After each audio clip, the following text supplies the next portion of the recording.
For more, we turn to Preston Brashers, the research fellow for tax policy at the Heritage Foundation. Thanks for joining us. Thanks, Veronica. What are the main issues holding up an agreement in Congress, and how close are lawmakers to reaching a last-minute deal to avoid a shutdown? Well, the House of Representatives, the GOP House of Representatives, has already passed the Clean CR. The Clean CR would basically just take the funding levels from the Biden administration that have been going on for the nearly a year and a half at this point, and continue those on forward. That's what passed out of the House of Representatives. The Democrats have objected to that. They have nearly $1.5 trillion of asks that they want to add on to this. That includes, as you mentioned, some of the things that were passed in the One Big Beautiful Bill. They want to revoke some of those, take some of those things back. They want to add back things like NPR spending. They want to extend out some Obamacare subsidies for Americans making six figures. And this comes out to $1.5 trillion of additional spending, which is really unprecedented for holding out on a CR. Now, of course, Democrats and Republicans seem very far apart on these issues, but sometimes they can get it together in enough time. But if not, which party or leaders are likely to take most of the political blame if a shutdown occurs?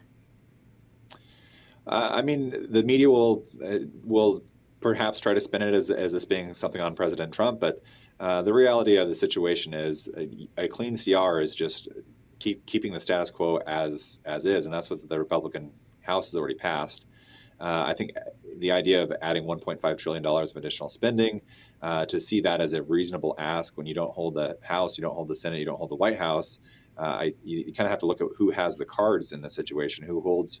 And in previous situations where Republicans have been pushing to have to reduce government spending, the threat of a government shutdown for a party that is trying to reduce government spending seems completely different than a party that's pushing to increase government spending and is now willing to shut down the government over it. Now, for Americans watching, if there is a shutdown, what specific programs or services would be disrupted? Yeah, and so the idea that it's a government shutdown, it's probably a little bit of a misnomer. It wouldn't be the entire government shutting down. About 27% of the federal government would be affected by the annual appropriations. So that's what we're talking about here. It's just things like Social Security and Medicare, those would continue to be funded. Any sort of programs where you're talking about the public safety, the military, these sorts of things will continue on. There may be some workers that would be asked to work temporarily without pay. They would generally be recouped on any pay that they missed during that period when the government reopens. Preston Brashers, thank you so much. Thanks, Veronica.